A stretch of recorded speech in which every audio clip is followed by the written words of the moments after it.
Assalamualaikum warahmatullahi wabarakatuh. Selamat datang dan selamat bergabung dalam jaringan kita kali ini dalam seminar pelatihan literasi informasi hoak dan politik.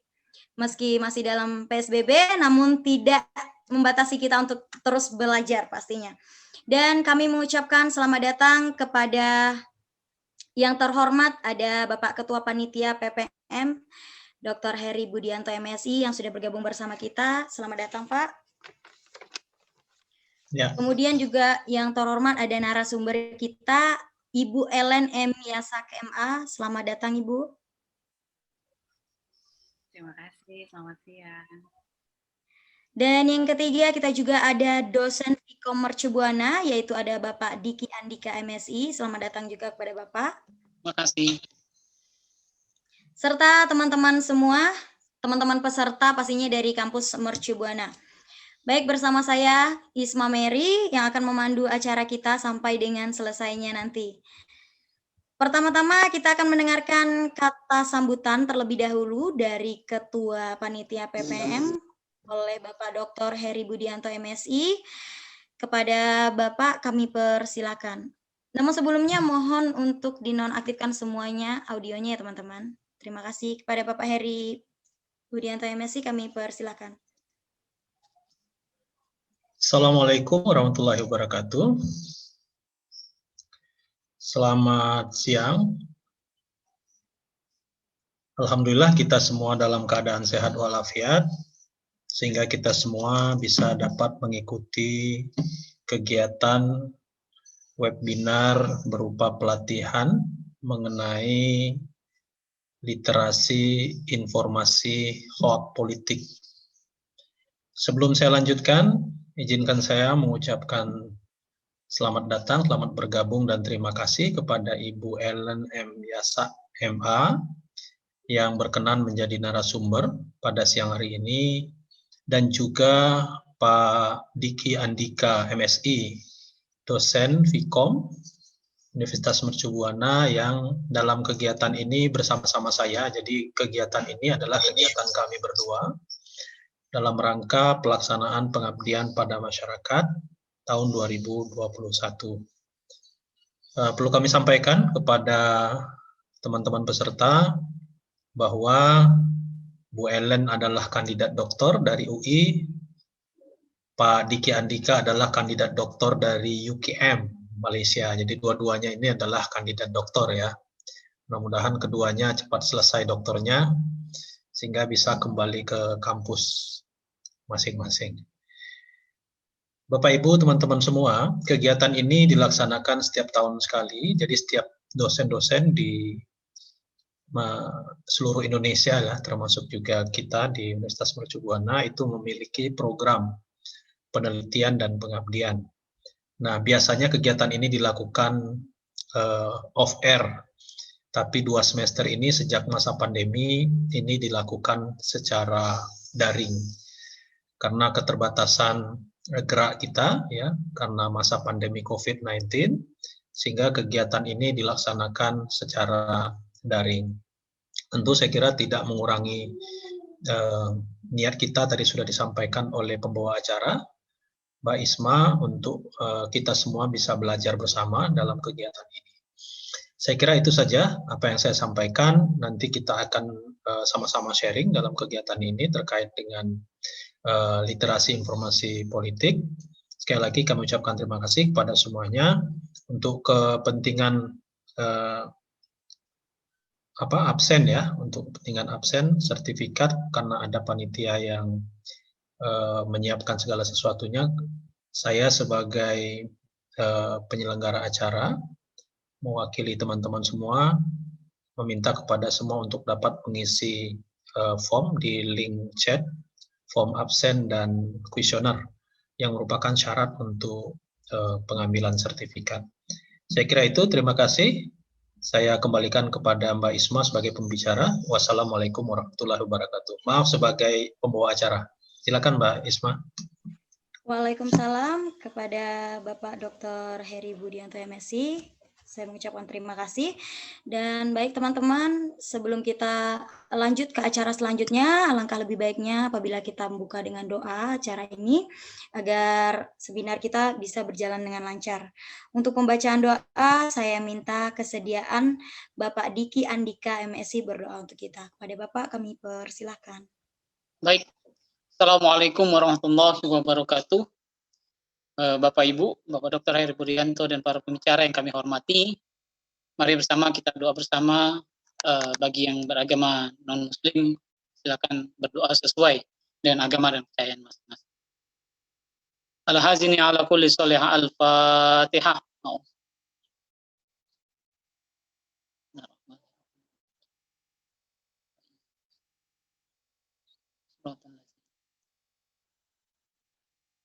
A'udzu billahi minasyaitonir rajim. Bismillahirrahmanirrahim. Alhamdulillahi rabbil alamin. Wassalatu wassalamu ala asrafil anbiya'i wal mursalin wa ala alihi wa sahbihi ajma'in. Allahumma ya Allah ya Rabbi ya Dzul Jalali wal Ikram.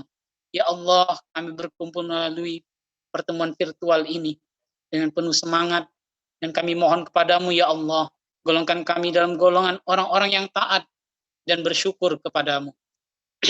Ya Allah, satukan hati dan pikiran kami untuk berpegang pada aturanmu, dan jadikan pertemuan ini dapat menambah ilmu yang dapat mencerahkan, mampu meluruskan bagi yang keliru. Jadikan lurus pandangan kami dalam berpegang kepadamu, kepada kitabullah dan juga falsafah negeri ini, Pancasila. Ya Allah ya Karim, kami mohon kepadamu, bangkitkanlah negeri ini dari segala keterpurukan, baik itu moral dan juga segala kehancuran alam dan bencana. Selamatkanlah kami dari segala bencana dan juga lindungi kami dari serangan ideologi yang merusak jiwa, serta ideologi yang bertentangan dengan konstitusi negara kami. Allahumma dafa'annal khala wal bala wal waba wal fahsya wal munkar wasyuyuf al mukhtalifah wasyada'ida wal mihana ma zuhara minha wa ma batan min baladina Indonesia haza qasha wa min buldanil muslimina amma innaka ala kulli syai'in qadir. Allahumma ya Ghafur, ampunkanlah dosa kami, dosa kedua orang tua kami, serta dosa guru-guru kami. Rabbana atina fid dunya hasanah wa fil akhirati hasanah wa qina adzabannar. Wa sallallahu ala asrafil anbiya'i wal mursalin wa ala alihi wa sahbihi ajma'in. Walhamdulillahi rabbil alamin. Terima kasih. Wassalamualaikum warahmatullahi wabarakatuh. Waalaikumsalam warahmatullahi wabarakatuh. Terima kasih kepada Bapak Diki Andika MSI yang sudah membuka acara kita dengan doa. Baik teman-teman, seperti pepatah yang mengatakan kalau tidak kenal maka tidak sayang. Maka dari itu izinkan saya membacakan sedikit CV singkat daripada pembicara kita pada hari ini. Yang pertama kita ada Ibu Ellen Emia Sakema. Beliau lahir di Tulungagung 3 Mei 1987. S1 Prodi Ilmu Komunikasi FISIP Universitas Muhammadiyah Malang, kemudian S2 Ilmu Komunikasi FISIP Universitas Gadjah Mada Yogyakarta, dan S3 Ilmu Komunikasi FISIP Universitas Indonesia Jakarta. Beliau juga aktif dalam beberapa organisasi teman-teman. Yang pertama yaitu sebagai founder komunitas Media Diet, komunitas literasi media. Beliau juga anggota JAPELIDI, Jaringan Pegiat Literasi Digital Indonesia, dan pengurus pusat Aspikom, Asosiasi Pendidikan Tinggi Ilmu Komunikasi bidang organisasi. Hingga saat ini beliau masih aktif dalam ketiga organisasi tersebut. Serta pekerjaan beliau saat ini masih menjadi dosen tetap di Ilmu Komunikasi Universitas Tribuana Tunggadewi Malang. Selamat datang Ibu, sekali lagi kami ucapkan. Dan yang kedua, pastinya teman-teman sudah tidak asing lagi dengan beliau yang satu ini, ada Bapak Dr. Heri Budianto MSI. Beliau kelahiran di Bengkulu 2 September 1974, kemudian sarjana Visipol Universitas Bengkulu, Magister Komunikasi Pembangunan IPB Bogor, dan doktor di program studi Media dan Culture Studies in Universitas Gadjah Mada.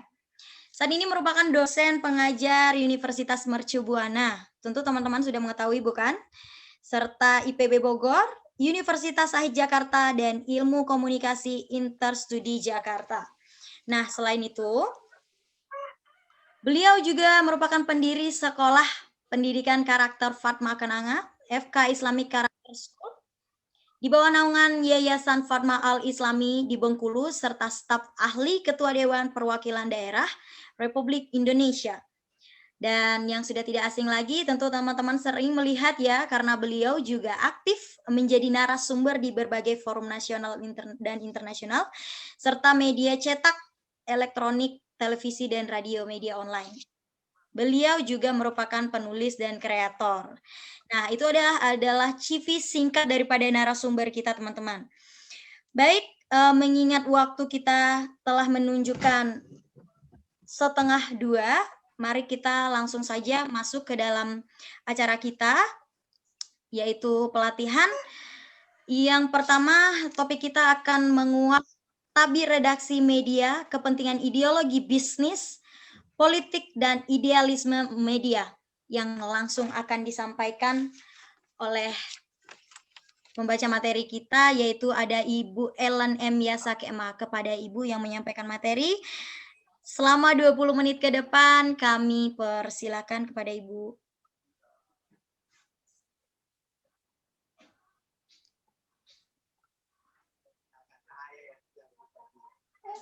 Sekali lagi kepada Ibu Ellen M. Yasak MA, kami persilakan. Baik, sambil menunggu, mungkin untuk teman-teman yang Mbak, maaf saya pakai dua sudah masuk ya karena tadi ya. apa namanya internet saya kurang stabil. Baik, Bu. Oke, sudah. Oke. Baik, boleh langsung saja diambil alih. Oke, terima kasih banyak Mbak MC. Terima kasih semuanya. Bentar.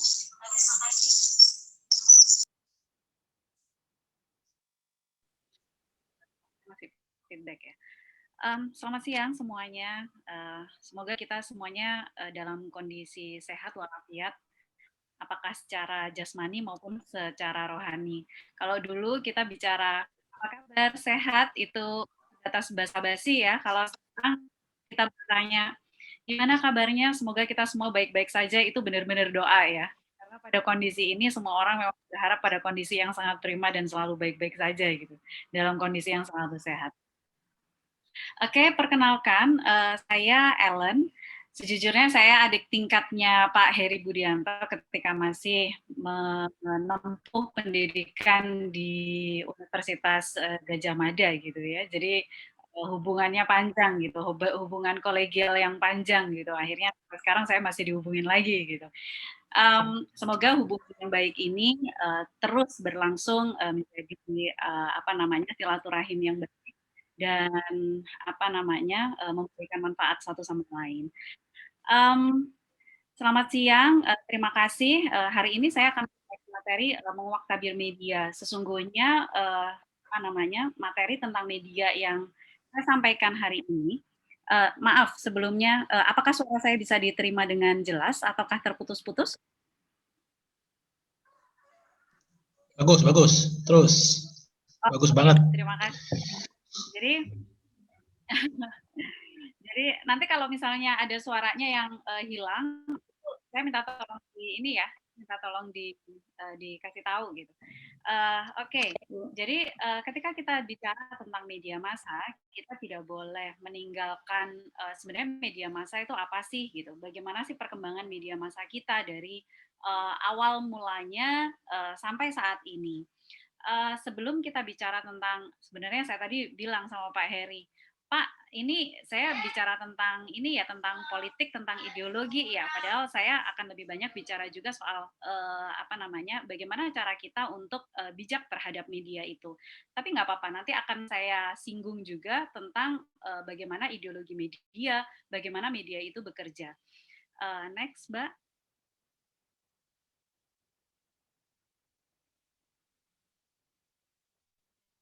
Ya, next. Oke.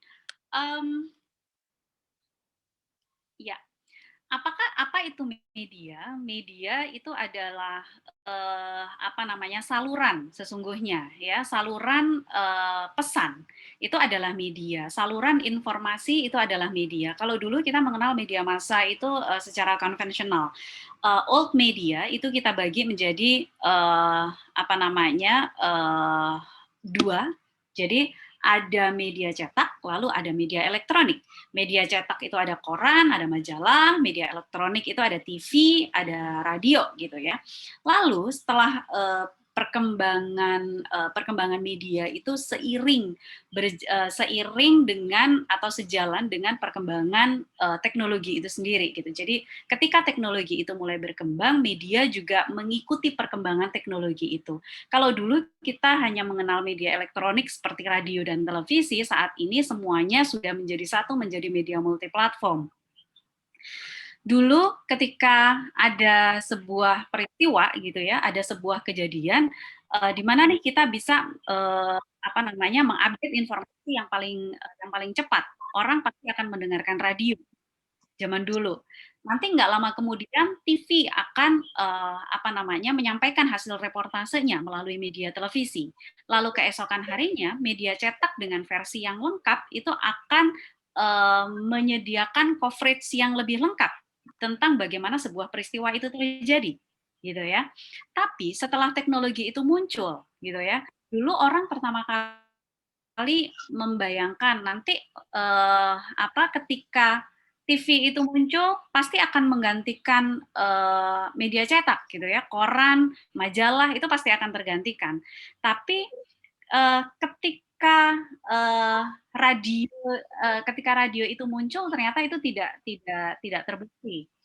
Ketika televisi muncul itu juga tidak terbukti bagaimana televisi yang memanjakan audiensnya dengan auditif dan visual gitu ya, orang nggak perlu susah-susah lagi buat baca gitu, dan orang sudah dimanjakan dengan sajian gambar, sajian informasi yang sudah dibacakan, lalu juga secara visual itu juga menarik gitu, berwarna, bergerak gitu ya, memberikan informasi yang lebih daripada media cetak. Dulu orang berasumsi bahwa semua itu akan menggantikan media cetak, tapi ternyata tidak. Ternyata si media elektronik ini justru melengkapi apa yang media cetak tidak bisa memberikan itu gitu. Jadi mereka punya segmen pasarnya masing-masing gitu. Mereka punya segmen pasarnya masing-masing.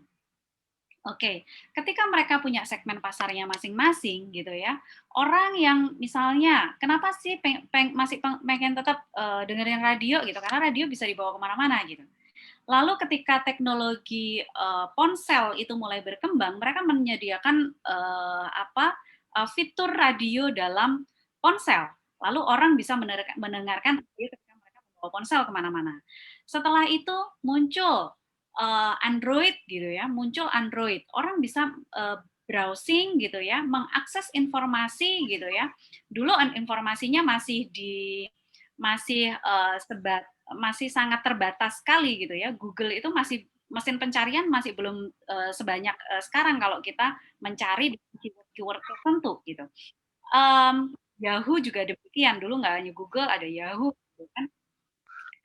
Tapi semakin ke sini smartphone sendiri semakin menyediakan semakin menyediakan device atau kelengkapan informasi seperti yang dibutuhkan oleh manusia. Demikian juga dengan industri media. Ketika di awal 90-an industri media itu masih bicara soal cetak masih merajai lah gitu ya. Cetak masih merajai gitu. Jadi bagaimana iklan di koran itu masih menjadi backbone atau tulang punggung utama bagi kehidupan si media itu gitu ya. Ketika itu di awal 90-an. Lalu di awal 2000-an semua mulai berubah ketika KCM mulai muncul.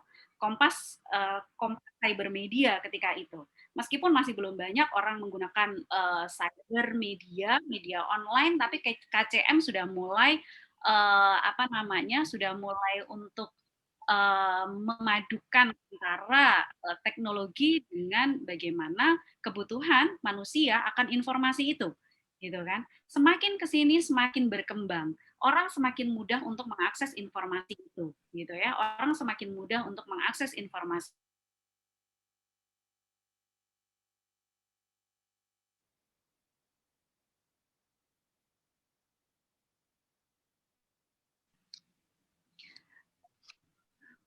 Oke, next Mbak. Oke, ini kondisi Indonesia. Jadi di Indonesia itu pengguna internet di Indonesia itu menempati peringkat keempat di dunia. Jadi sampai di 2020 kemarin pengguna internet di Indonesia itu yang terbanyak.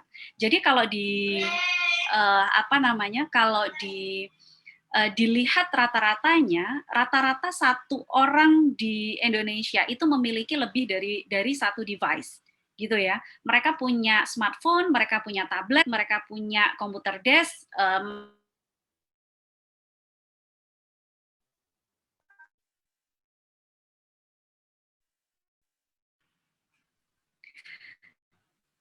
Oke, jadi cara kebutuhan masyarakat akan informasi itu sangat-sangat tinggi. Ini juga yang diakomodir oleh media akhirnya untuk merubah pola bisnis mereka gitu. Yang awalnya mereka ketika media-media ini pada awalnya yang punya koran ya mereka cuma punya koran aja. Yang punya media radio ya mereka punya radio aja.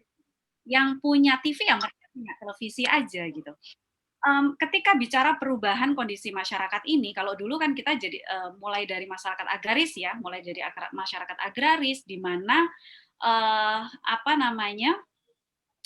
di mana komoditi utama dalam masyarakat itu adalah hasil pertanian, itu masyarakat agraris.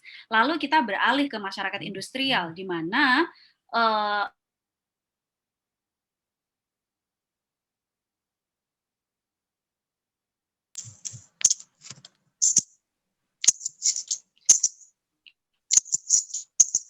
mohon izin, apakah boleh saya menggunakan device yang satunya? Ya, baik Bu, silakan. Naik turun sinyalnya. Iya, sinyal saya naik turun. Ini apakah sudah bisa didengar? Naik turun.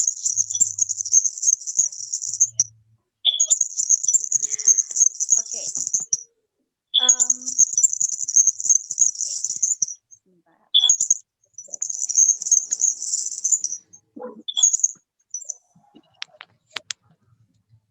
Ya. Oke, jadi ketika masyarakat ketika masyarakat menganggap bahwa komoditas dalam masyarakat ya, komoditas utama dalam masyarakat itu adalah hasil. Suara saya agak feedback ya.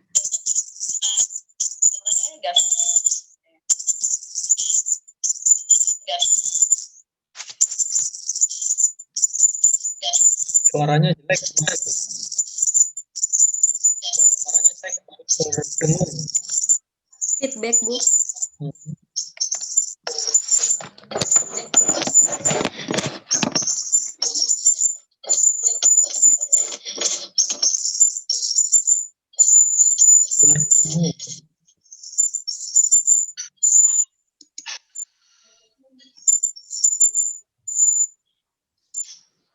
Iya. Masih feedback Bu. Masyarakat menggunakan hasil-hasil industri itu untuk, bentar saya matikan.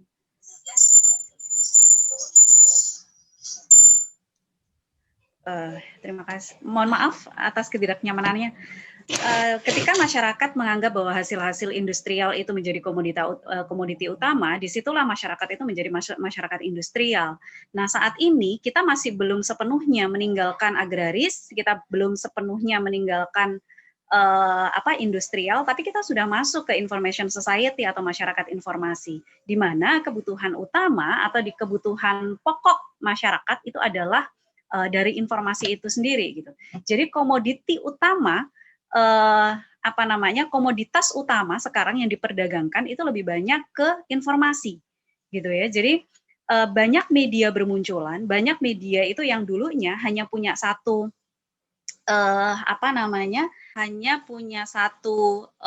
platform.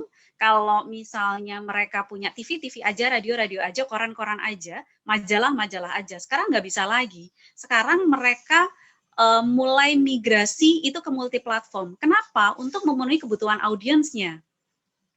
Ketika mereka bermigrasi dari satu bentuk media ke bentuk media yang lain, itu juga sangat mempengaruhi bagaimana dapur media itu berjalan, bagaimana ruang redaksi media itu berjalan, gitu ya. Jadi siapa sih sekarang kalau misalnya ditanya, siapa sih sekarang pengguna media digital atau media baru itu yang paling tinggi? Siapa? Next, Mbak.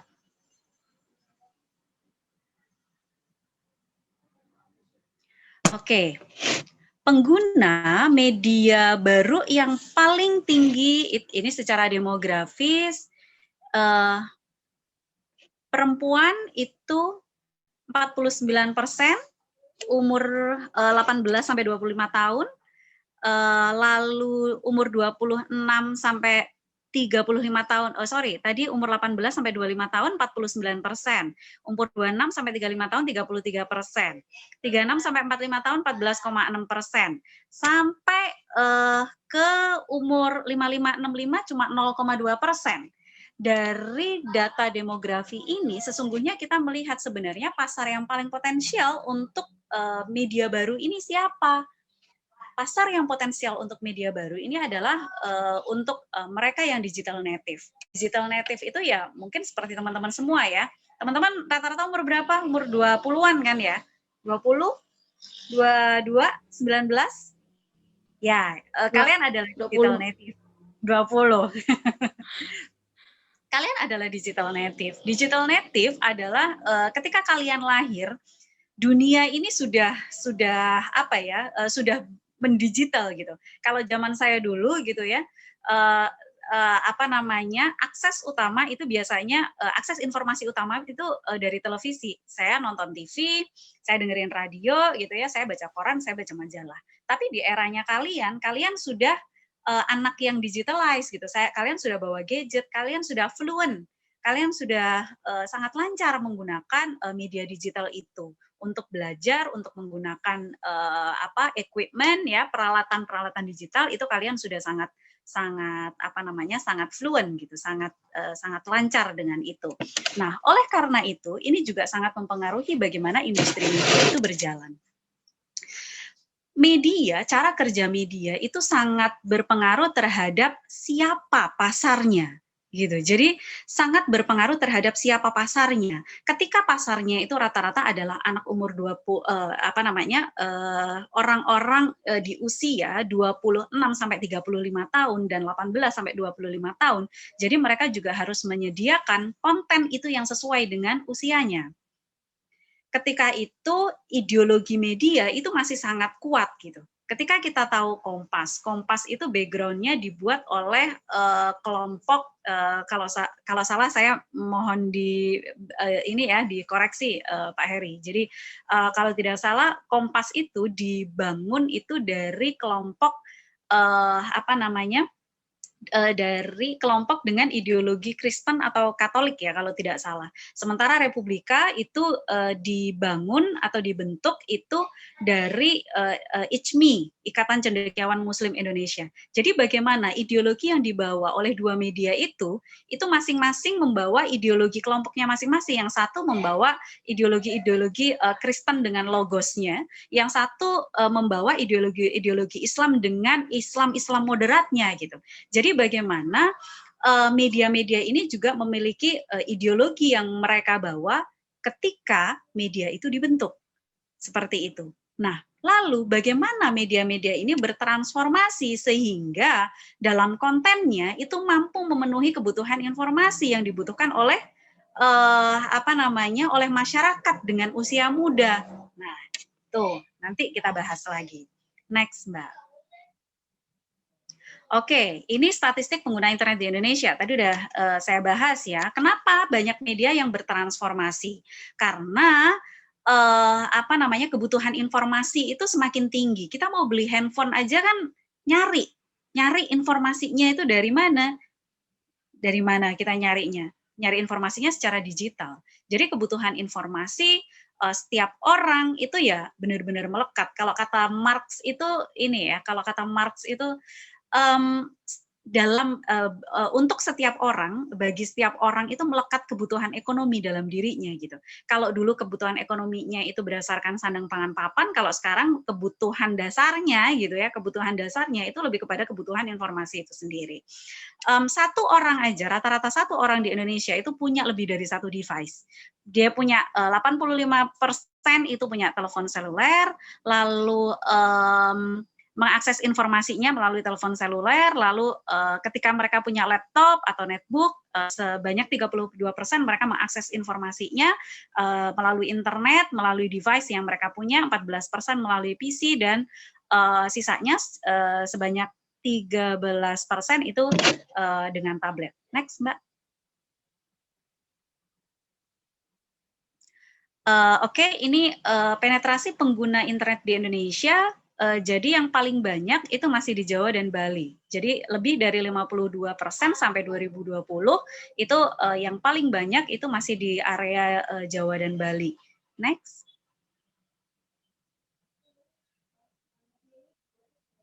Ya, next, Mbak. Oke. Apa sih sebenarnya yang dimaksud dengan social media? Social media itu interactive digitally mediated technologies. Jadi teknologi media digital yang interaktif, yang memfasilitasi kreasi atau sharing atau pertukaran informasi, ide, karir, interest ya, kesukaan gitu ya, dan segala macam ekspresi dari virtual community yang tersambung satu sama lain dari social media. Jadi bagaimana yang sebelumnya media itu hanya berlaku satu arah, ketika media itu sudah bertransformasi menjadi multi platform, fungsi dari media itu tidak lagi satu arah, gitu ya. Fungsi dari media itu menjadi dua arah. Jadi bagaimana audiens itu juga diperbolehkan atau bisa gitu ya memiliki kans atau memiliki kesempatan itu untuk memberikan kritik atau memberikan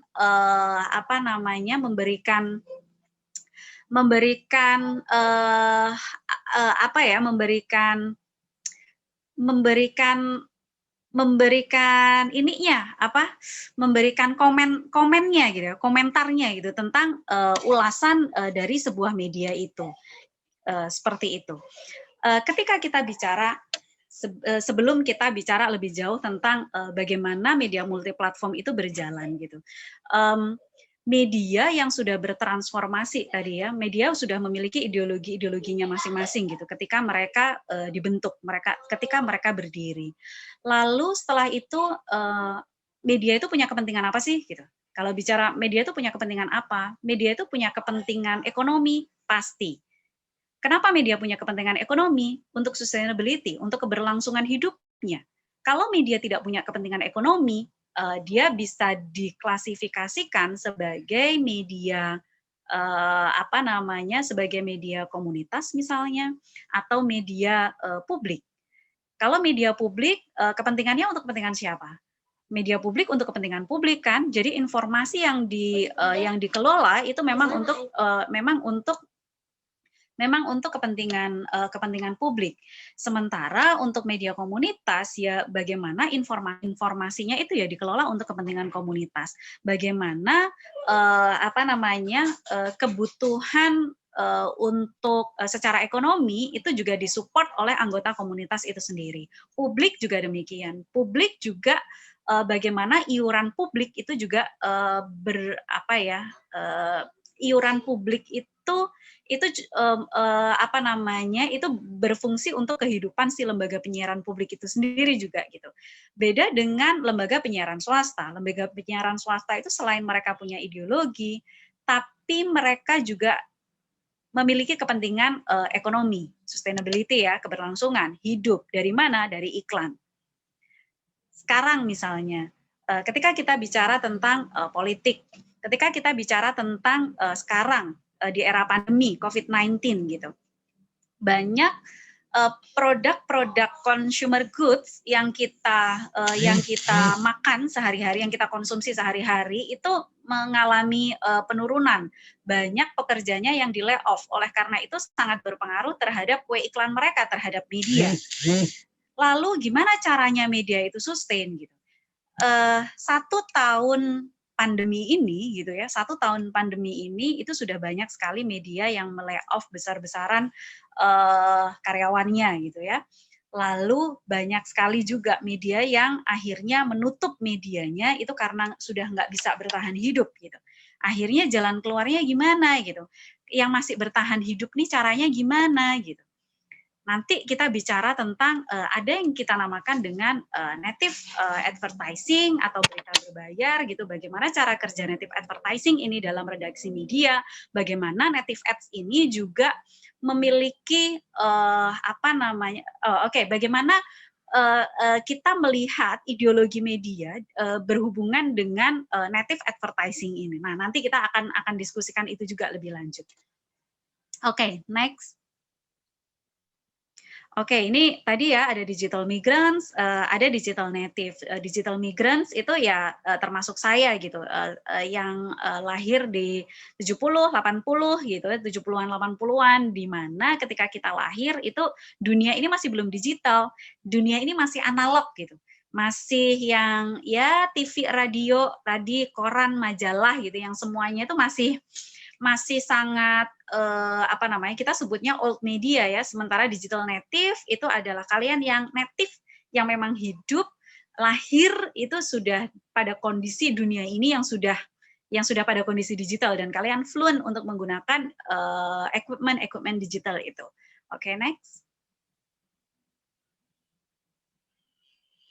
Oke, ini ya tadi siapa sih digital native itu? Siapa mereka yang fluent terhadap terhadap equipment digital. Digital native adalah mereka yang sering disebut sebagai Gen Z, iNet, Net Generation, atau Screen Agers. Jadi mereka yang mulai dari kecil itu sudah berhubungan dekat dengan layar gitu. Mereka yang terbiasa oleh layar sentuh, telepon pintar, tablet, dan internet. Itu termasuk teman-teman itu adalah digital native. Oke, next. Oke, ini nanti bisa dibaca sendiri, next.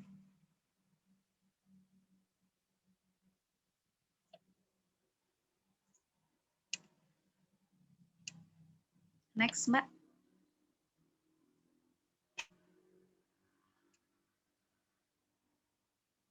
Oke, next boleh. Next. Oke. Tadi ada dampak positif dan negatif teknologi. Dampak positif teknologi itu banyak gitu untuk sarana belajar kita, termasuk sekarang ya dampak positif dari teknologi. Lalu dampak negatifnya boleh di screen slide yang sebelumnya, Mbak. Dampak negatifnya tuh banyak gitu. Dampak negatifnya ada cyberbullying, ada pornografi, kekerasan gitu ya, doxing ya yang akhir-akhir ini marak itu soal doxing, lalu hoax juga. Hari ini kita bicara tentang hoax, itu juga merupakan salah satu dampak negatif dari teknologi. Oke, next. Oke, ketika kita bicara tentang hoax, nanti Pak Heri akan akan membahas tentang hoax juga ya dari berita-berita politik. Jadi bagaimana cara kita untuk menangkis hoax atau berita bohong gitu ya. Sorry, bukan berita bohong, informasi bohong gitu, informasi yang tidak benar, yang masih diragukan kebenarannya itu adalah hoax gitu. Kenapa saya tidak menyebutnya sebagai berita? Karena berita itu ketika kita sudah mengakses berita, beritanya di mana? Beritanya di portal media gitu. Ketika itu sudah menjadi berita, berarti itu sudah mengalami proses proses peliputan. Proses peliputan itu ya dari dari pencarian informasi, lalu mereka sudah cover both side juga, meng-cross check kebenarannya dari narasumber yang berbeda gitu ya. Jadi sudah dari dua narasumber itu sudah berimbang, jadi sudah melalui proses gitu ya. Jadi saya menyebutnya bukan berita. Berita itu kalau sudah terverifikasi gitu ya. Jadi kalau verifikasinya itu sudah valid, berarti ya sudah valid lah berita itu. Tapi kalau misalnya berita itu tidak valid, itu tidak bisa disebut sebagai berita, itu bisa disebut sebagai informasi. Hoax adalah informasi yang tidak benar, informasi yang diragukan kesahihannya. Hoax adalah informasi bohong, itu adalah hoax. Lalu bagaimana cara kita untuk menangkis hoax itu? Yang pertama itu dengan fact checking. Gimana cara kita untuk fact checking? Fact checking itu apa sih? Fact checking itu adalah proses untuk mencari, untuk menginvestigasi sebuah isu untuk menverifikasi kebenarannya. Caranya gimana fact checking itu? Yang pertama, boleh next. Oke. Yang pertama, kita cari media arus utama. Media arus utama bisa Tempo, bisa Kompas, media arus utama ya, ada Tirto misalnya, .id, lalu ada Republika, banyak gitu ya. Kita cari media arus utama. Hampir kalau kita lihat di Cek Fakta itu, media arus utama yang sudah bekerja dengan Cek Fakta, bekerja sama dengan Cek Fakta, itu ada 24 media arus utama, media mainstream itu yang sudah melengkapi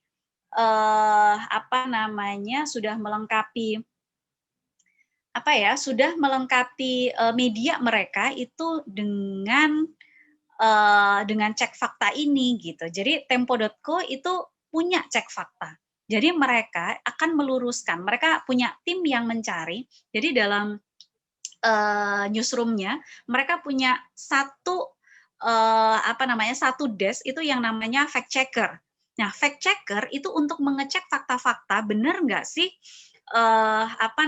kebenaran dari isu ini.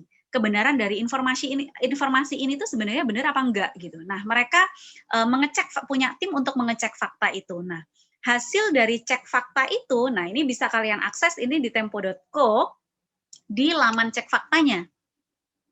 Gitu, di laman cek faktanya. Nah, Tempo ini bagusnya adalah mereka punya label gitu. Kayak kita kalau misalnya kita mau ke supermarket nih, kita mau beli atau belanja produk makanan, kita pasti mau pasti cek labelnya kan, kapan kadaluarsanya, nutriennya, fatnya ada berapa, ingredients-nya apa gitu kan. Sama, ketika kita akan mengakses, kita harus cek dulu gitu, harus cek dulu kebenaran atau apakah informasi yang kita akses itu bisa dipercaya atau tidak gitu. Yang pertama itu bisa kita akses dari tempo.co, kompas.com juga punya, Tirto juga punya ini ya, cek fakta. Terus mereka punya label. Kalau misalnya keliru, mereka akan melabeli atau mengawali judul dari berita cek fakta itu, informasi dari hasil pengecekan fakta itu dengan keliru. Keliru itu kalau misalnya isinya ya udah keliru semua. Mereka juga kalau misalnya sebagian benar, sebagian keliru, mereka akan bilang cantumkan di depannya itu sebagian benar. Sebagian benar judul artikel bahwa SBY ingin bantu ekonomi, tapi partainya tidak di dalam pemerintahan misalnya. Keliru. Sorry, keliru. Arab Saudi tolak jemaah haji Indonesia karena belum bayar akomodasi. Itu enggak. Itu kan informasi-informasi atau berita-berita yang bergulir, apakah itu di sosial media, apakah itu di internet itu. Jadi mereka ngeceknya itu tidak di media internet atau googling yang lain, Google, Yahoo dan lain sebagainya di mesin pencarian, tapi mereka si fact checker ini di desk fact checker ini mereka juga mencari berita-berita di sosial media termasuk Facebook, Instagram. Jadi lalu mereka membuktikan apakah informasi ini benar atau tidak. Lalu mereka memberikan label gitu ya. Ini sudah melalui cek faktanya Tempo dengan label T-nya itu. Gitu. Lalu ini kalau melalui media mainstream, bisa nggak kita mengecek fakta itu sendiri? Bisa nggak kira-kira? Bisa banget. Caranya gimana? Next, Mbak. Oke, ini bisa dengan cek fakta.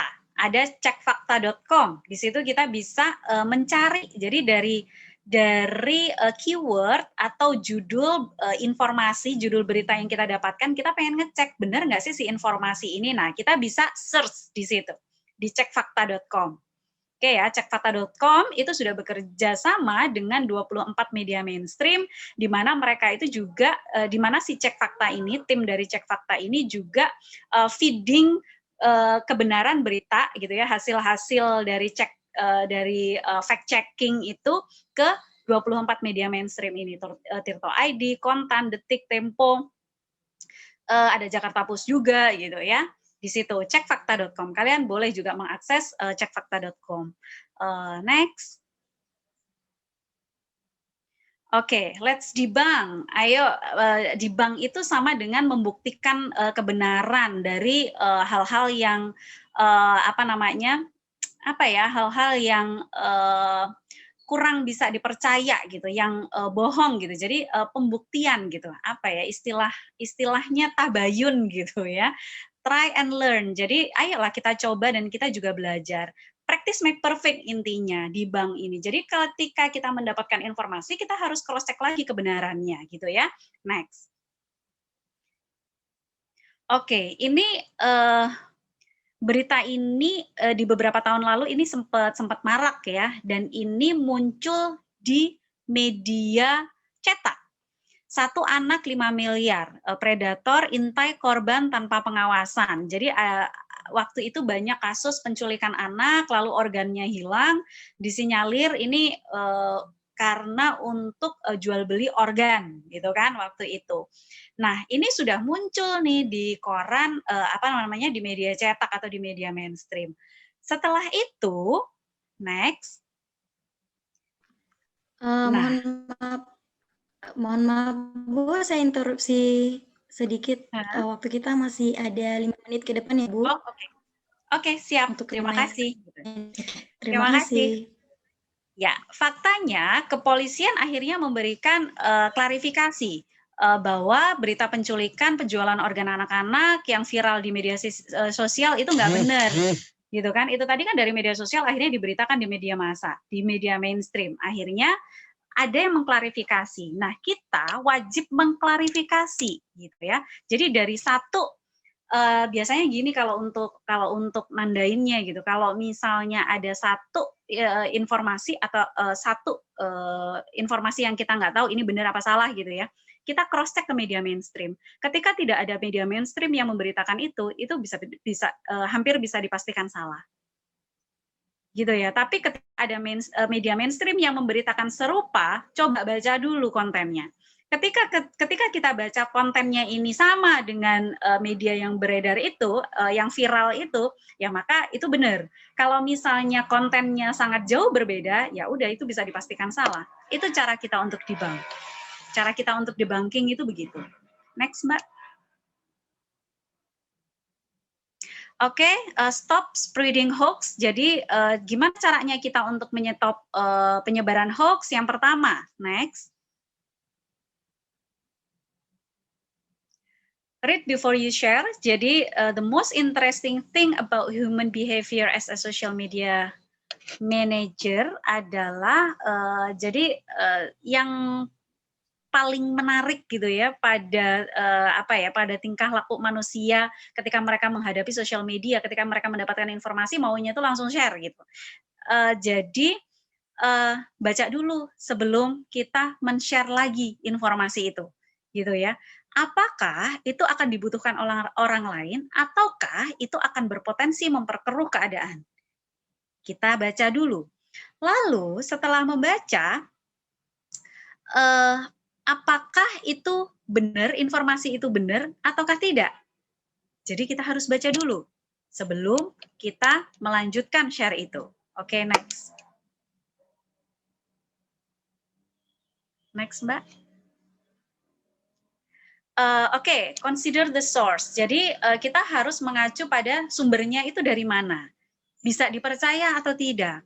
Itu dari sumber media mainstream atau bukan. Atau itu hanya ditulis oleh sebagian orang aja yang nggak jelas itu siapa, lalu itu bergulirnya melalui sosial media.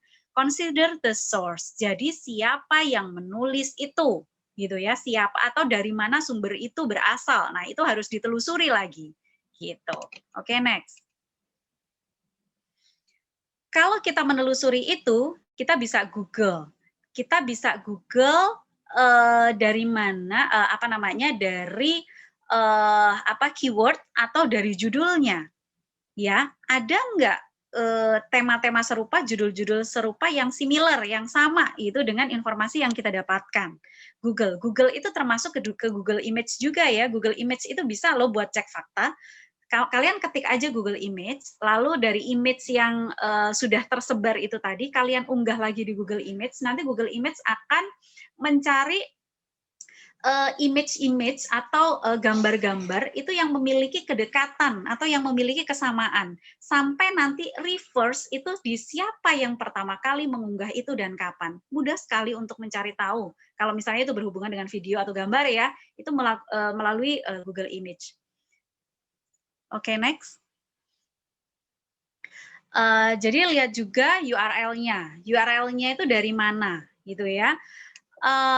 Kalau misalnya URL itu berasal dari Blogspot, WordPress, udah itu adalah akun yang nggak bisa dipercaya. Kalau untuk informasi misalnya tentang politik, misalnya tentang COVID gitu ya, tentang pandemi itu jangan terlalu dipercaya karena mereka tidak memiliki proses verifikasi, nggak ngerti siapa yang membuat konten itu. Oke, jadi teman-teman tetap harus mencari sumber aslinya gitu. Lalu check the site, mengecek situs aslinya, itu dari mana itu berasal situs aslinya. Kalau misalnya itu situs gitu, waktu itu ada Liputan 6 itu kan liputan6.com ya. Jadi ada orang yang membuat cloning dari liputan6.com itu dengan liputan6.co.id. Jadi orang nggak seberapa notice dengan dengan hostingnya. Orang hanya notice itu di namanya gitu. Ketika orang tidak notice, oh ini dari Liputan 6 kok, wah berita ini valid, padahal itu informasi bohong gitu.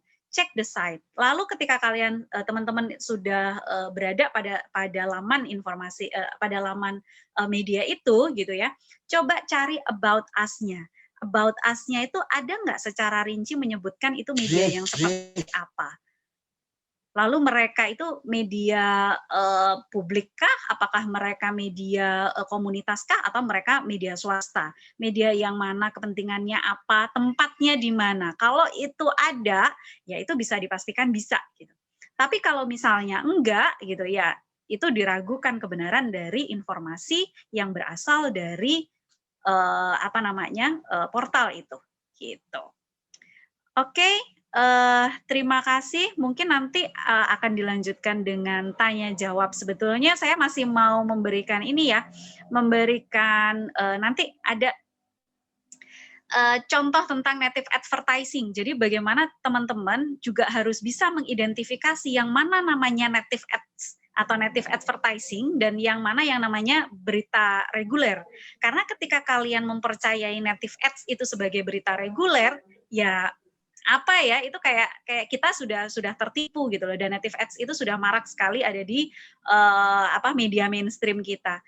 Native ads itu kalau orang media bilang itu berita kerjasama atau itu berita berita berbayar gitu ya, macam-macam lah namanya. Dan rata-rata media kita sekarang itu memang untuk bertahan hidup ya, untuk keberlangsungan hidup, sustainability-nya itu sudah memiliki redaktur sendiri untuk native advertising.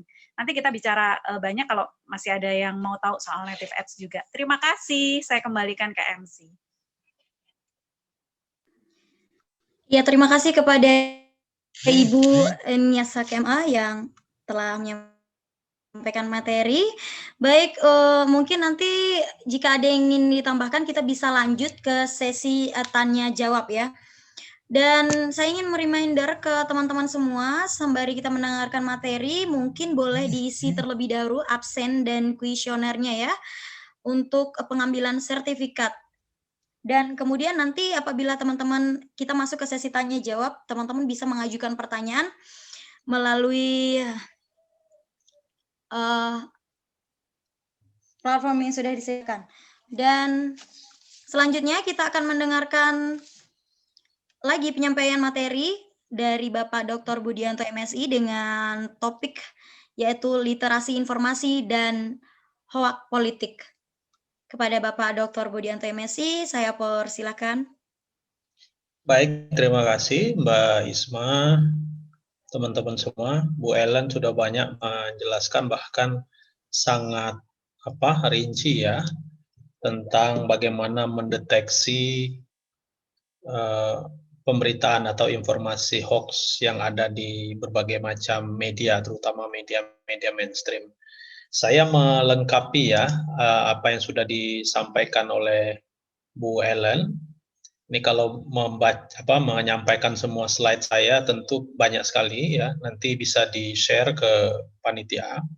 Saya di awal akan melengkapi dari apa yang disampaikan oleh Bu Ellen, tadi lebih banyak mengupas tentang media ya. Dan di sini karena topiknya adalah tentang literasi informasi hoax politik, maka teman-teman semua harus juga diberikan informasi tentang politik. Mungkin di awal saya akan membahas tentang itu, nanti saya akan lengkapi di bagian akhir kayak apa sih sebenarnya hoax-hoax politik itu. Nah tadi kan perangkat bagaimana mengecek hoax-hoax politik itu sudah disampaikan ya. Bukan hanya politik, sebenarnya hoax itu ada banyak ya. Tapi tadi Bu Ellen sudah memberikan semacam guidance, mungkin lebih daripada guidance, teknik bagaimana kemudian teman-teman bisa mendeteksi informasi-informasi khususnya pemberitaan-pemberitaan yang terkait dengan hoax. Bisa diteruskan slide-nya. Kalau kita bicara tentang politik, tentu ada hal yang perlu teman-teman ketahui gitu ya terkait dengan politik. Silakan slide berikutnya. Kalau kita bicara tentang politik secara umum, tentu kita akan membahas satu hal menurut saya yang paling penting adalah perubahan situasi politik yang terjadi di tanah air kita itu tidak lepas dari peristiwa reformasi tahun 98 yang membawa perubahan besar ya terhadap tata kelola pemerintahan dan tentunya situasi politik tanah air. Kalau kita lihat dari aspek situasi politik terkini, saya termasuk orang yang memang concern-nya melakukan riset-riset di bidang politik. Memang fokus saya mengajar juga banyak di bidang komunikasi politik. Saya saja yang berkecimpung di dunia katakan dengan riset-riset politik, lalu kemudian terkait dengan peristiwa politik, melihat situasi politik tanah air kita hari ini juga ada perasaan bosan juga gitu ya, karena pasca 98 sampai hari ini itu kehidupan kita, terutama ya kalau kita bicara indeks demokrasi itu naik turun, ya naik turun mulai dari reformasi itu Presiden Habibie, kemudian Presiden Gus Dur, Presiden Megawati, Presiden SBY, ya. Lalu kemudian sekarang Presiden Jokowi di periode kedua. Nah, tentu saya kira kalau teman-teman semua, terutama yang hadir dalam kegiatan ini, kalau bicara politik ada yang memiliki minat yang tinggi gitu, ada yang apa sih politik gitu ya, karena saya lihat juga ada beberapa teman-teman yang concernnya banyak di public relation. Oke, jantung politik itu apa? Ada dua kalau kita bicara tentang politik lokal. Saya akan lebih spesifik pada politik lokal ya, karena politik lokal ini nanti bisa mencuat pada aspek yang lebih besar yang akan mempengaruhi politik nasional. Kalau kita bicara tentang politik lokal itu ada dua yang mempengaruhi aspek politik lokal. Yang pertama adalah pemilihan DPRD, ya DPRD provinsi maupun kabupaten kota, lalu ada pilkada. Nah, pemilihan legislatif DPRD provinsi, kota dan kabupaten ini bersamaan dengan pemilihan DPRD pusat ya, DPR RI dan DPD. Kita baru saja tahun 2019 melaksanakan itu. Nah, pilkada ini baru aja berlangsung. Di masa pandemi kemarin tanggal 9 Desember, kita melaksanakan pilkada di hampir 170 wilayah yang ada di seluruh Indonesia yang melaksanakan pilkada. Sorry, 200 ya kalau 170 gitu ya yang terjadi di seluruh Indonesia di masa pandemi.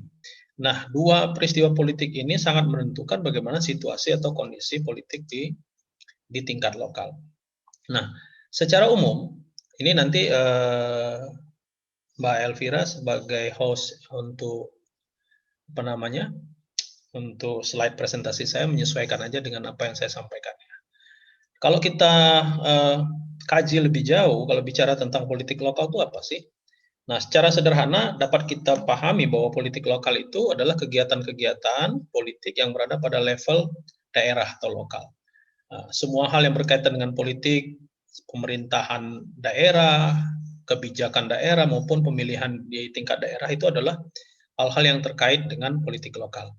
Baru saja kira-kira 5 menit yang lalu, sembari Bu Ellen menyampaikan materi tadi, saya dihubungin salah satu wartawan, minta pendapat atau statement saya, pemikiran saya tentang banjir DKI. Ini kan Jakarta lagi banjir nih di mana-mana ya. Kita ikut prihatin juga, bahkan daerah-daerah elit seperti Kemang itu juga terkena banjir. Nah, wartawan bertanya kepada saya, bagaimana pendapat Mas Heri terkait dengan banjir DKI, terutama kaitannya dengan kebijakan Anies Baswedan sebagai gubernur, lalu kemudian apakah ini akan mempengaruhi kans Anies untuk maju kembali menjadi gubernur, bahkan untuk maju ke pemilihan presiden tahun 2024. Nah, menurut saya banjir DKI ini adalah isu lokal, tapi juga mempengaruhi sangat mempengaruhi isu-isu di tingkat nasional. Apalagi kita tahu sejak Jokowi yang menjadi gubernur DKI lalu kemudian maju menjadi presiden di tahun 2014 yang lalu, ya kemudian pintu atau jabatan sebagai gubernur DKI itu menjadi inceran banyak orang dan dianggap sebagai batu loncatan atau tiket untuk maju di tingkat nasional. Jadi banjir ini sering jadi komoditas politik ya. Apalagi musim-musim banjir kayak gini ya tentu ini selalu dikaitkan dengan hal-hal yang berbau politik. Lalu kemudian kalau kita lihat proses pilkada, nah kalau bicara tentang pilkada itu prosesnya nanti ujung-ujungnya adalah melahirkan pemerintahan daerah. Kalau sudah pemerintah daerah, nah inilah yang nanti yang akan menghasilkan berbagai macam kebijakan publik yang terkait dengan kepentingan kita bersama. Salah satunya juga kalau kita di Jakarta ini, Jabodetabek, Bekasi ini luar biasa ya. Banjir, kabupaten, kota, Bekasi juga terjadi di Tangerang dan seterusnya.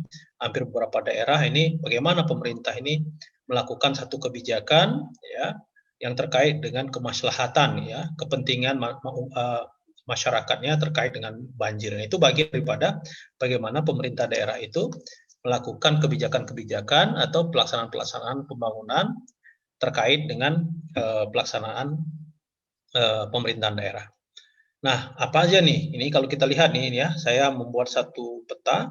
Kalau kontestasi politik daerah itu ada beberapa problem. Nah, menurut saya ini ada problem. Saya cepat saja. Pertama, politik uang.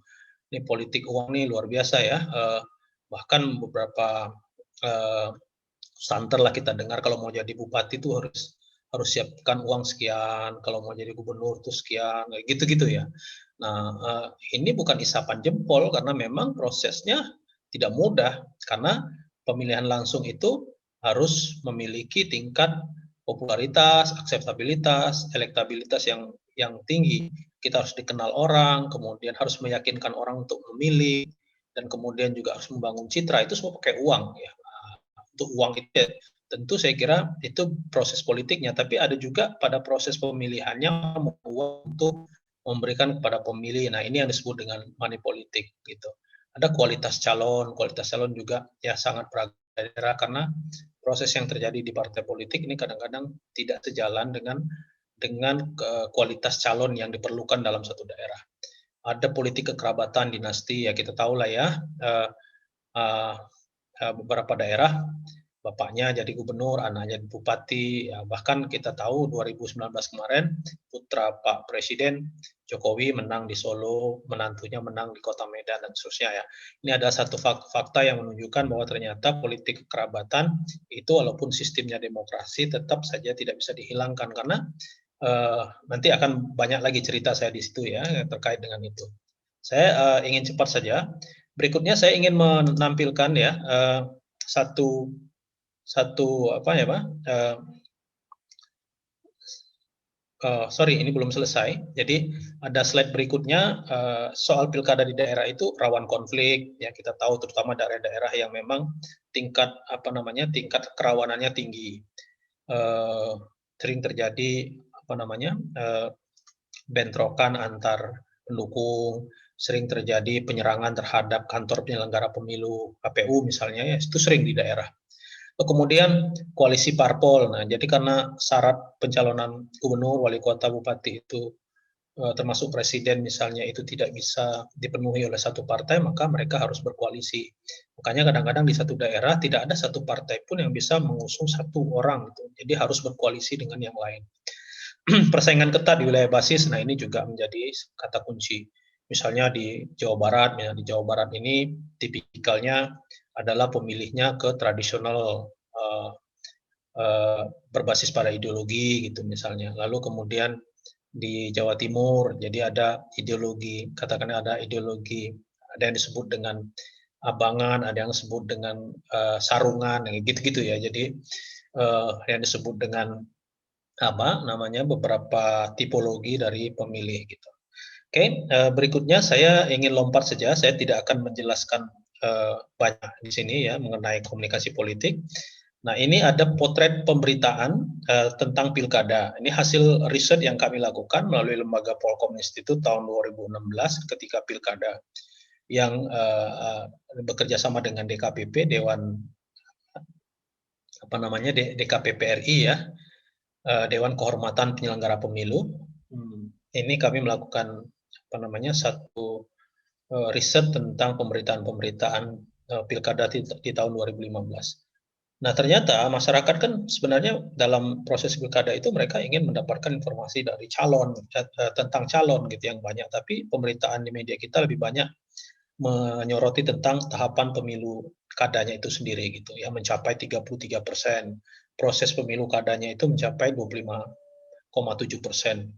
Padahal masyarakat ingin informasi misalnya mengenai calon, bagaimana calonnya, track record dan sebagainya misalnya, itu yang lebih banyak. Nah, kalau kita lihat dari temanya, nah misalnya lebih banyak, lebih besar misalnya kalau media-media daerah itu terkait dengan misalnya ada kampanye penanganan, kemudian temuan-temuan pada saat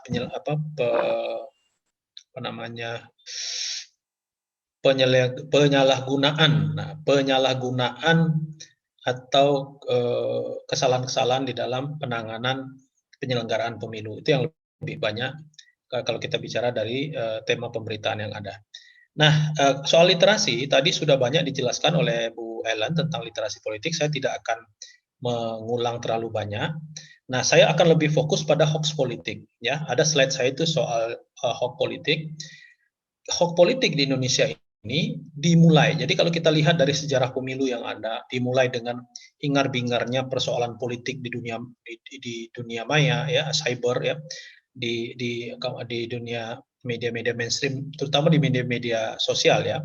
Kalau media mainstream ya dari dulu, dari pertama kali misalnya kalau kita mengacu pada pemilihan presiden di Amerika, ketika pemilihan presiden yang terjadi di Amerika yang memenangkan John F. Kennedy misalnya, itu televisi menjadi satu hal yang sangat luar biasa ketika itu ya, menjadi sarana propaganda di Amerika.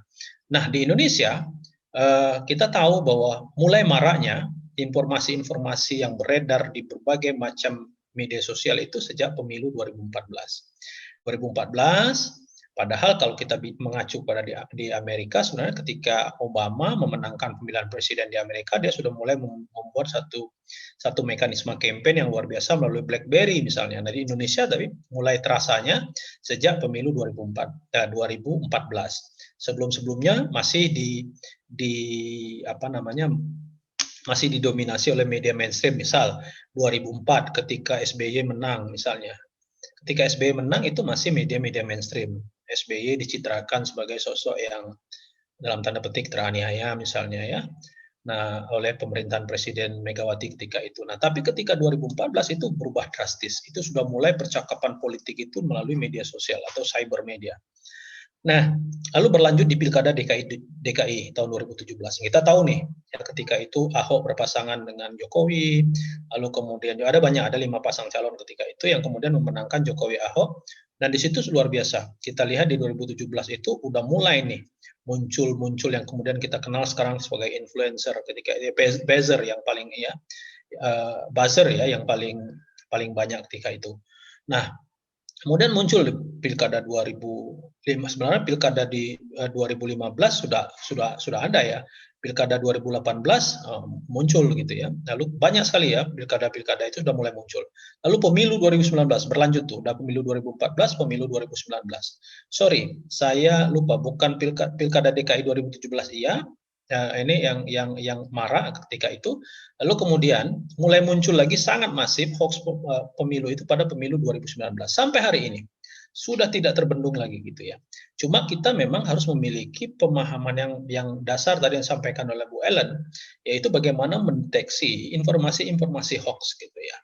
Nah, tentu juga ada satu pengetahuan yang perlu saya sampaikan kepada teman-teman semua, bahwa kita harus juga bisa membedakan selain menggunakan perangkat tadi, ya perangkat alat bantu yang disampaikan oleh Bu Ellen, kita juga harus bisa membedakan mana informasi-informasi hoax itu yang memang diproduksi, lalu kemudian diseminasi, disebarkan, mana yang sifatnya percakapan.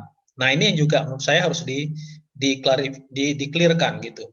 Tidak semua misalnya itu kita bisa kategorikan hoax gitu. Kalau media-media mainstream yang muncul tadi dari basis media platform atau katakan media konvergensi, itu gampang kita identifikasi. Misalnya tadi dari tempo.co.id atau dari liputan6.com, gampang kita mengidentifikasinya. Tapi ketika itu muncul diproduksi melalui media-media sosial, karena media sosial itu adalah orang-orang yang sifatnya personality, yang melakukan produksi dan mereproduksi, tentu ini menjadi sangat luar biasa. Kita ingat misalnya ada ujaran kebencian yang bersifat hoax yang luar biasa ketika misalnya calon presiden Jokowi dituduh sebagai PKI misalnya ketika itu. Nah, ini juga menurut saya sangat luar biasa itu ya, produksi teks yang sifatnya hoax ketika itu terjadi di dalam kontestasi politik khususnya dalam Pilpres. Ini luar biasa ya ketika itu terjadi. Nah, saya sebagai bagian akhir ingin menyampaikan kepada teman-teman bagian akhir. Nah, kalau di bidang politik gunanya hoax itu untuk apa? Nah, ini artinya apa? Implementasi hoax di dalam bidang politik itu gunanya untuk apa? Nah, gunanya itu pertama ya, kadang-kadang itu memang di dalam politik itu nyatanya dalam sebuah kontestasi politik mulai dari tingkat pilkada, pemilihan mulai dari pilkada ya, pilkada terutama itu yang paling terasa. Itu memang muncul itu buzzer, muncul itu influencer gitu sejak masifnya media-media sosial. Tujuannya untuk apa? Pertama untuk mendowngrade lawan. Jadi hoax politik itu untuk mendowngrade lawan gitu. Kalau bisa serendah-rendahnya. Bagaimana caranya? Itu ya lawan itu dihajar sedemikian rupa. Lalu kemudian ini arahnya bukan lagi negatif campaign, tapi arahnya kadang-kadang sudah ke black campaign. Lalu juga digunakan untuk mendelegitimasi penyelenggara. Ini kadang KPU dihajar habis-habisan, KPU daerah dihajar habisan. Itu melalui pemberitaan hoax gitu. Kalau tidak sependapat, tidak sejalan, tidak sesuai dengan pendukungnya, ini habis nih penyelenggara pemilu. KPU, Bawaslu-nya tuh didelegitimasi luar biasa oleh pemberitaan-pemberitaan atau informasi-informasi. Kalau saya bilang pemberitaan berarti diproduksi oleh media-media mainstream, tapi kalau informasi bisa diproduksi sifatnya personal. Jadi karena pemberitaan media-media online itu kan tidak semua bisa diproduksi oleh secara personal, tapi juga diproduksi oleh media-media yang bernaung di satu lembaga gitu, yang saya sebut sebagai media mainstream tadi, yang banyak dicontohkan oleh Bu Ellen, semacam media-media online misalnya, atau media-media televisi kalau kita bicara tentang media lain gitu. Lalu untuk apa lagi? Informasi hoax itu untuk menggais, mengambil simpati dan dukungan pemilih yang besar. Kadang-kadang begitu. Kadang-kadang mereka juga yang bikin, mereka seolah-olah menyakiti calon mereka, lalu kemudian ada simpati dari masyarakat agar masyarakat kemudian timbul simpati. Jadi kadang-kadang bukan kubu lawan tuh ya. Jadi jangan salah kalian dalam kontestasi politik, kita sering menemukan itu ya, karena saya berkecimpung di dalam konsultan politik, kita nemukan kadang-kadang dari mereka tuh yang mendowngrade calonnya sendiri, ya, lalu kemudian tujuannya untuk apa? Untuk meraih dukungan, dukung simpati. Karena tipikal masyarakat kita, kalau ada calon yang direndahkan, diremehkan, disakiti, itu timbul simpatinya luar biasa. Itu tipikal-tipikal dari pemilih masyarakat kita. Kadang-kadang juga untuk lucu-lucuan. Nah, muncul juga untuk lucu-lucuan. Nah, tentu saya kira teman-teman semua, ini adalah motif ya. Hoax politik itu motifnya seperti itu. Sekarang sebagai penutup saya ingin sampaikan bahwa bagaimana cara menghindari hoax politik. Hati-hati dengan judul yang provokatif. Itu hati-hati gitu ya. Kemudian alamat situsnya cermati. Tadi Bu Ellen sudah menyampaikan. Periksa fakta tadi perangkatnya udah, keaslian foto, dan kadang-kadang yang harus diikuti juga webinar seperti ini, ada diskusi, ikut-ikut misalnya diskusi tentang anti hoax, ikut kelompok-kelompok anti hoax agar kita tahu gitu. Sebenarnya bagaimana cara kerja informasi-informasi, cara kerja kelompok-kelompok atau orang-orang yang ketika mereka itu memang pekerjaannya adalah memproduksi hoax-hoax ini untuk mengacaukan situasi. Apalagi di bidang politik ya. Karena informasi ini banyak ya. Apalagi hari ini kita tahu Presiden mengatakan Undang-Undang ITE harus segera direvisi. Nah sekarang rame nih, dalam 3 hari terakhir ini rame sekali Undang-Undang ITE ini karena sudah banyak soal ujaran kebencian, lalu kemudian dan sebagainya itu terjadi. Polemik lagi muncul. Nah, ujung-ujungnya hoax dianggap sebagai satu penyebab daripada diskusi-diskusi yang muncul di masyarakat. Saya kira itu teman-teman ya, saya memberikan pancingan saja diskusi kepada teman-teman semua. Kalau mau ditampilkan semua, nggak cukup waktu kita, ini sudah 2:30, target kita 2:30 ini udah selesai, tapi ternyata 2:30 saya baru selesai presentasi, karena memang membicarakan topik ini banyak sekali yang bisa kita gali dari materi-materi tentang hoax, karena topiknya juga sangat kekinian atau muncul selalu di dalam kehidupan kita dengan berbagai macam peristiwa politik, sekarang COVID, nanti ada lagi hoax di bidang pendidikan, banyak nih ya. COVID ada vaksin, macam-macam. Kadang-kadang kita pusing, ini mana yang benar ya gitu. Saya kira itu ya, Mbak Isma, pengantar diskusi dari saya. Kalau ada yang bertanya, nanti saya bareng-bareng Bu Ellen bisa menjawab. Kalau nggak ada yang bertanya ya saya kira ini bagian daripada sharing pengetahuan kepada teman-teman semua. Terima kasih. Assalamualaikum warahmatullahi wabarakatuh.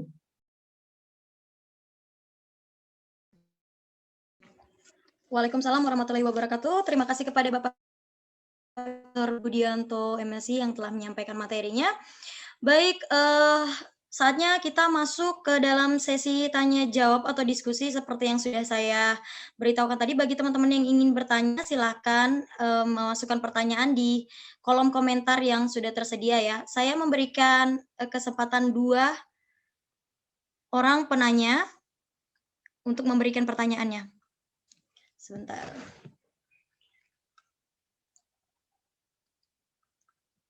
Baik. Di sini sudah ada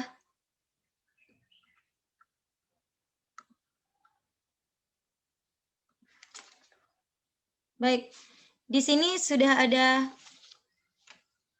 yang masuk. Langsung saja, yang bagi teman-teman yang ingin bertanya bisa langsung menuliskan pertanyaan di kolom komentar ya.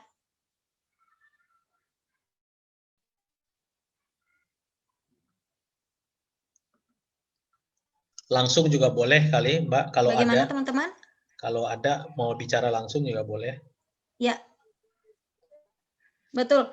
Baik, bagi teman-teman yang ingin langsung bertanya, boleh langsung mengaktifkan audionya ya. Bagaimana teman-teman?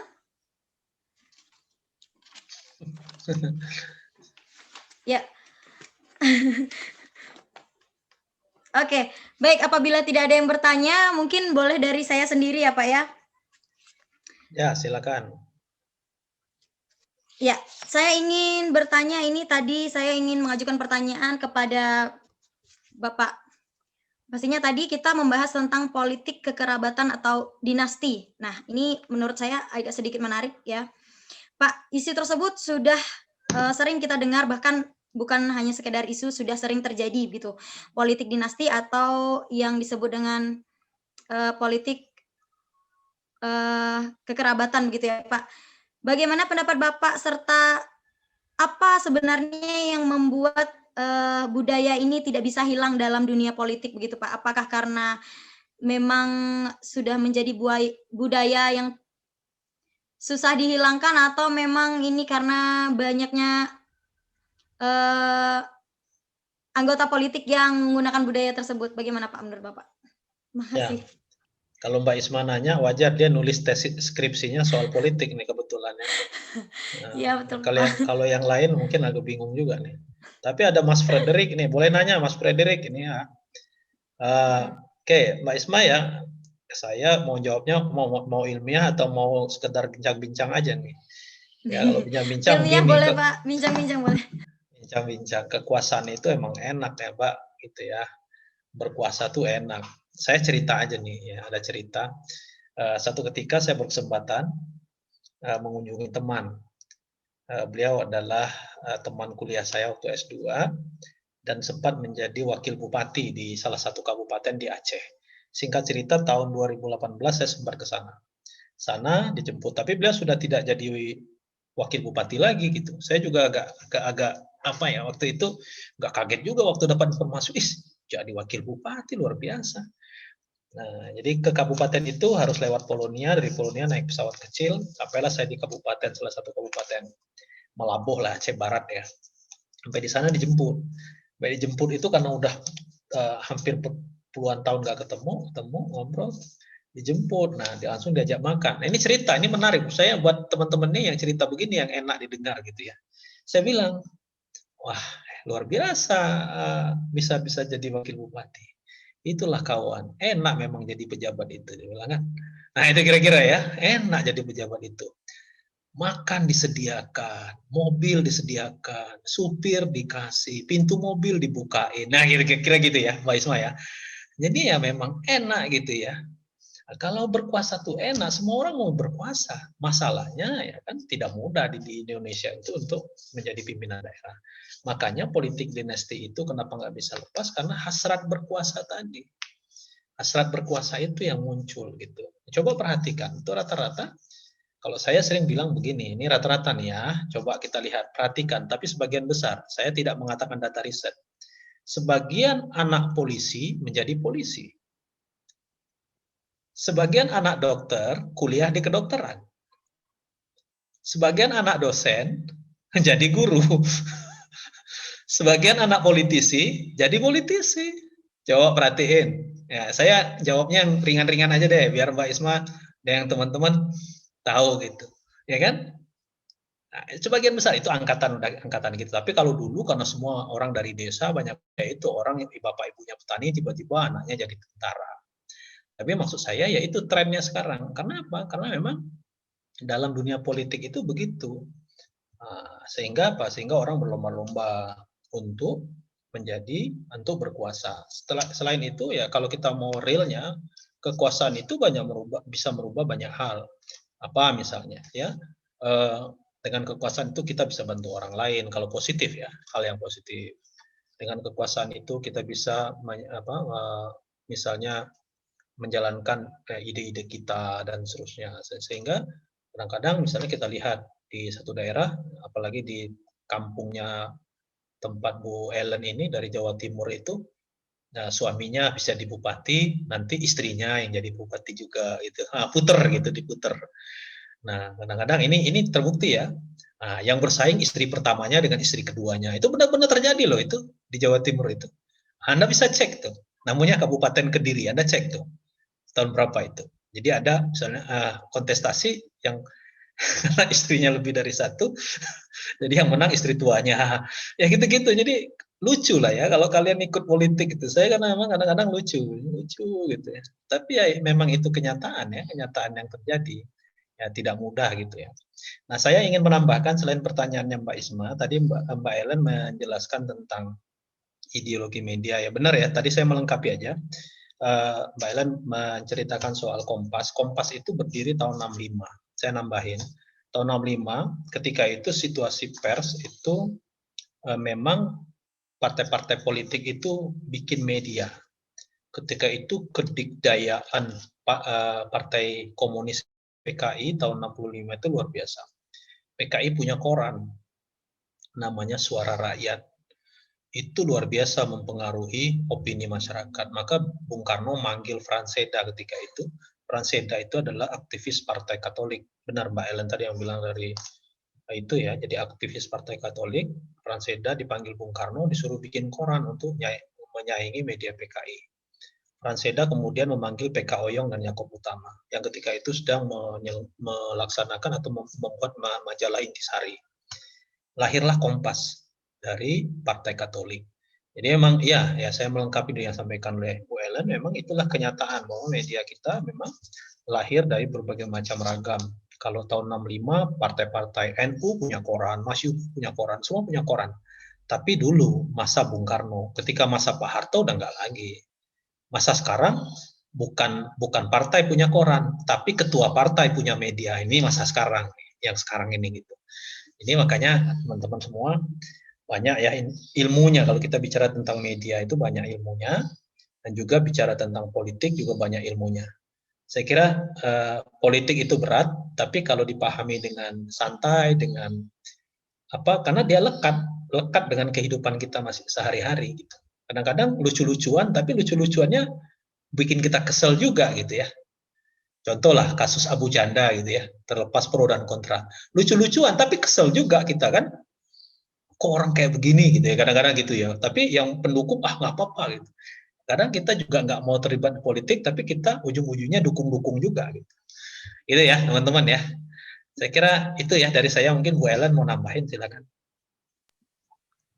Silakan Ibu Helen, mungkin ingin menambahkan materi yang tadi belum tersampaikan. Iya, sebetulnya saya ingin menyampaikan tentang tadi sudah lengkap ya dari Pak Hedi. Hadis yang sahih dikatakan. Karena saya ini device-nya pakai handphone, jadi agak sulit untuk share. Saya tadi sempat menyinggung tentang native advertising. Jadi mungkin ini juga penting ya untuk berita-berita politik juga. Mungkin saya nggak tahu Pak Heri ini termasuk yang strategis atau termasuk yang against gitu saya. Jadi kalau misalnya saat ini kan sangat terbuka peluang untuk misalnya kerjasama dengan media. Kalau dulu gini, saya mau bicara dulu tentang breaking down atau keruntuhan firewall concept ya. Teman-teman kalau di komunikasi kan pasti tahu firewall concept. Firewall concept itu dinding api. Konsep dinding api. Jadi ketika kita belajar tentang media massa, ketika kita belajar tentang media massa, konsep firewall itu harus ada. Jadi antara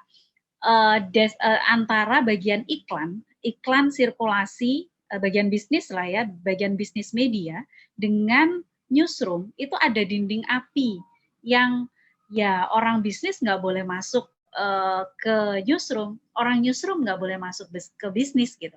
Tapi sekarang ketika bentuk media sudah sudah cukup fluid ya. Kalau sekarang misalnya bicara satu media, ada nggak satu media saat ini ya, media yang punya satu platform aja? Nggak ada. Hampir semua media sekarang punya beberapa platform, gitu ya, punya beberapa platform. Salah satu hasil dari perkawinan mungkin ya, perkawinan antara bagian bisnis dengan newsroom itu ya native advertising ini. Di tahun 2010 native advertising ini muncul di Amerika itu untuk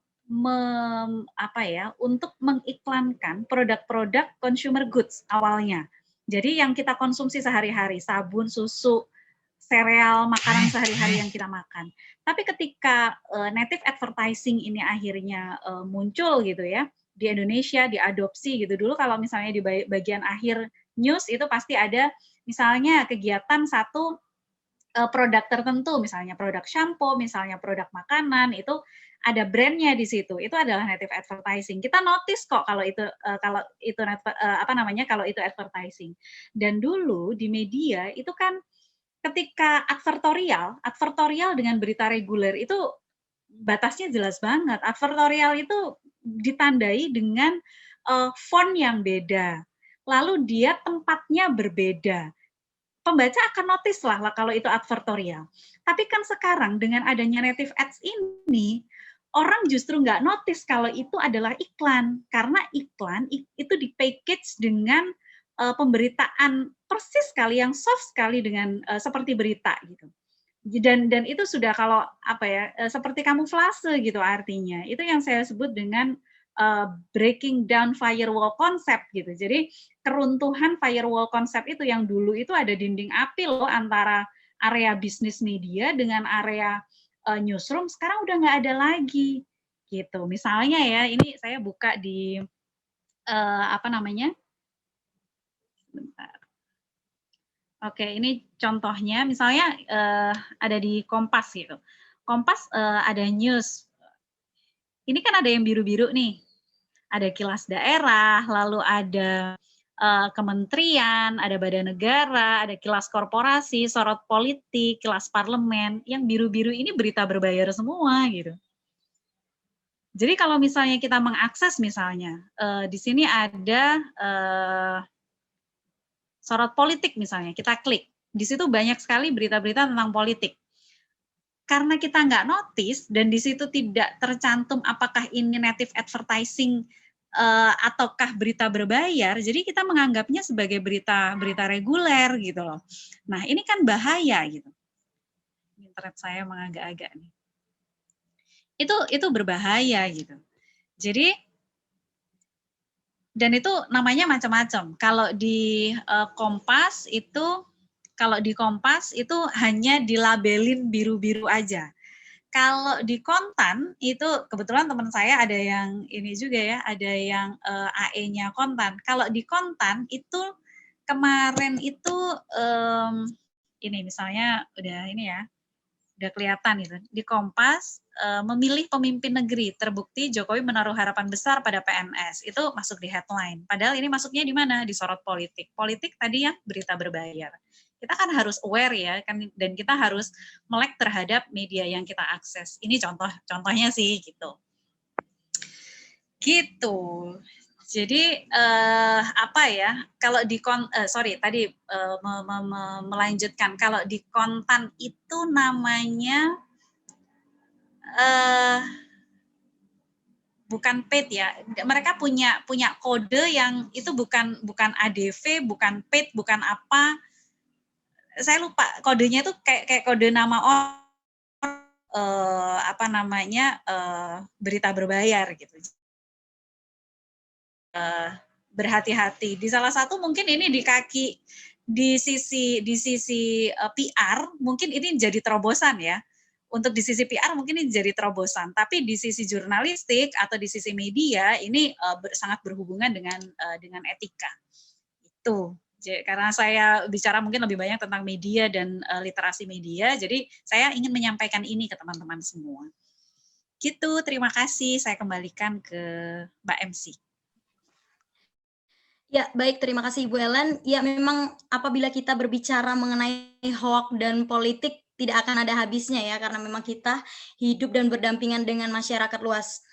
Ya, baik teman-teman, sebelumnya bagaimana Bapak Dr. Heri, mungkin ada yang ingin ditambahkan sebelum kita beralih ke penyerahan sertifikat secara simbolis?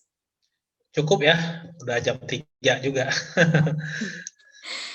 Oke, baik. Kalau begitu kita langsung saja masuk ke penyerahan sertifikat secara simbolis dari Ketua Panitia, yaitu Bapak Dr. Heri Budianto kepada narasumber kita, Ibu Ellen Yasak, MA. Baik, terima kasih Bu Ellen. Terima Berikut kasih. Terima kami kasih. sampaikan sertifikat ucapan terima kasih kami dari panitia, terutama dari Universitas Mercu Buana untuk Ibu yang telah berpartisipasi. Sekali lagi terima kasih Bu sharing ilmunya. Terima kasih banyak. Ya, silakan Mbak. Ya, baik teman-teman, kita sudah berada di penghujung acara. Seperti yang sudah saya ingatkan kembali, kita akan melakukan sesi foto bersama dan diharapkan untuk teman-teman semua dapat mengaktifkan kamera videonya karena kita akan mengambil foto bersama. Sekali lagi untuk teman-teman semua, iya baik, ada yang berada di dalam mobil ya. Iya, terima kasih untuk teman-teman semua masih tetap stay tune bersama kita. Bagaimana Pak? Ya, bantu Boleh dibantu teman-teman untuk panitia? sekretariat ya, teman-teman sekretariat mohon dibantu 2 slide. Kasih kode ya Mbak Elvira. Ntar udah senyum. Baik, Pak.